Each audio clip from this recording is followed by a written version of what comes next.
Tonight before my workout, I was recording the episode of my podcast, Mindset Health Empowerment, the Unfiltered Trainer, that's going to come out on Tuesday. And it's all about health in the holidays. And it's not going to be what you think it is. I honestly cannot stand that I've seen so many trainers still posting like, there's so many days left to the new year, only so many chances to hit those goals. Like, it's 2025. That's the best content you can come up with.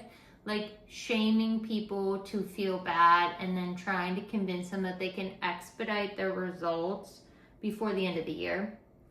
I feel like given the nature of what's going on in our world, the last thing people need is pressure. As if thinking they're not doing enough because it's gotten significantly harder financially. A lot of people, including myself, lost their job this year, were laid off, like had unforeseen amounts of time off. We're all feeling like we're behind. And I feel like the last thing people need is pressure to somehow drop 10 pounds before the new year. And then to make matters worse, we know this new year, new you crap is coming.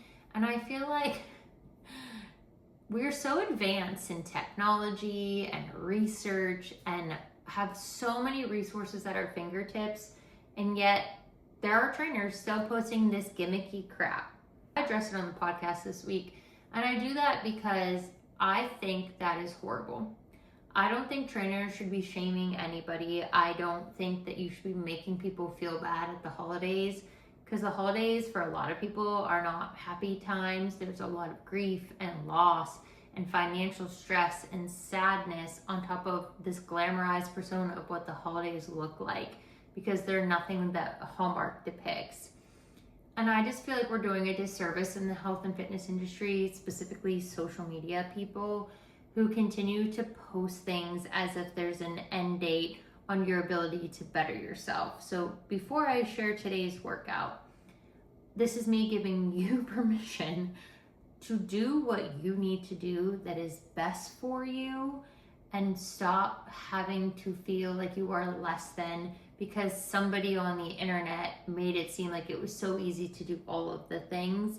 Because a lot of people on social media really are posting their highlight reel, and that is not me. I post what a mess my life is and what a mess I am, and yet I just don't give up. I keep showing up to the best of my ability. I just don't give up. And I want you to know that even the people in the fitness industry, none of us are perfect. Life is happening to us, and just because not everybody was willing to show that side of things, the holidays are not a time to feel even more pressure or even more as if you're not enough and somehow you've fallen off the wagon and you're gonna lose all the progress you've made this year. Please don't feel like that about yourself, and please don't feel like you should compare yourself to somebody else's journey, because we don't know what chapter we walked into. So, with all that being said, this is this week's workout. In the comments, there is a beginner and advanced option in like the description. I've been doing that because I'm just starting to get back into working out after an extended illness, and I could not do what I was doing a year ago. I tried, I failed. It was terrible. So I'm going to start providing options for these weekly workouts because I want them to be beneficial. I want them to be something you can implement, and I want them to be of value instead of just somebody filming their workout as go me, I did great. No, I post these so that the people watching them get something out of them. So if there's anything you want to see, drop a comment, let me know, subscribe so you see what's next.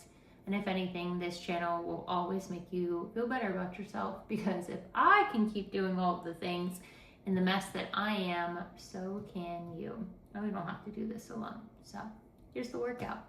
Personally, my favorite way to start a pull workout is always with a lat pull down.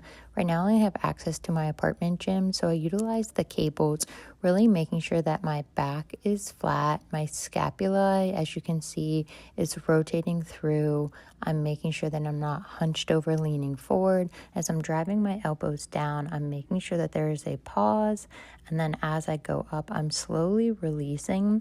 If you're somebody that is utilizing a cable machine and you're stuck at a certain weight, take the opportunity to pause and then release even slower. Utilizing time under tension is a great way to make progress if you can't go up in weight, but you can see how it activates all of your back muscles and your scapula, and it truly just looks amazing. Another exercise I love to modify utilizing the cable machine is the seated cable row. You can see just how good your back looks, but also this is great for posture. So approximating your pelvis, making sure you're sitting upright, squeezing as you pull in and hold, and then making sure you're utilizing that slow release. This is another exercise you can really utilize time under tension so that when you pull back and you hold, pull everything down, you can see how I approximate my shoulder blades. And then I'm slowly releasing out as I'm staying with the weight that I still have a good range of motion for, but I'm making sure that I'm not allowing the cable to pull me forward, releasing out, holding, and then slowly really working through that full available range of motion. Honestly, going slower is better here, so you really get that good muscle connection.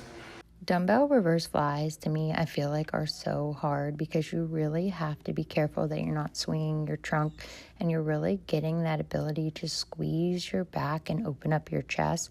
You can see with my range of motion, I have an injury to my shoulder, and so it makes it really hard to utilize a heavier weight. So I only use 10 pounds here, and I really try to work on keeping that extension and squeezing. Now, I don't know if anything makes you feel more like a baddie than a unilateral row. I've progressed up to 35 pounds here, and I just love not only the way it looks, but the connection that you have here, making sure you're utilizing your core.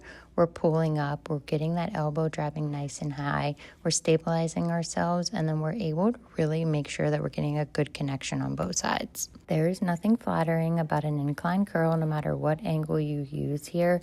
I was really working on my neck positioning. I have a C-spine injury from a car accident, so I was really just focused on keeping my alignment, keeping my elbows tucked, and making sure I'm getting those dumbbells all the way up to shoulder height. You can see I'm always wiggling my feet, trying to get better stability so that I make sure that my core is engaged and I'm staying in the good range of motion that drives muscle engagement. Last exercise is the hammer curl. Big things here are not moving your trunk, getting full extension as you curl the dumbbells up to your shoulder and fully release them. We're not trying to look a hot mess swinging dumbbells that we have no business lifting. So you can see here as I change my angle, really driving the dumbbells up and fully extending my arms every single time. If you haven't yet, make sure you like, comment, and subscribe, and I will see you next week for our next workout.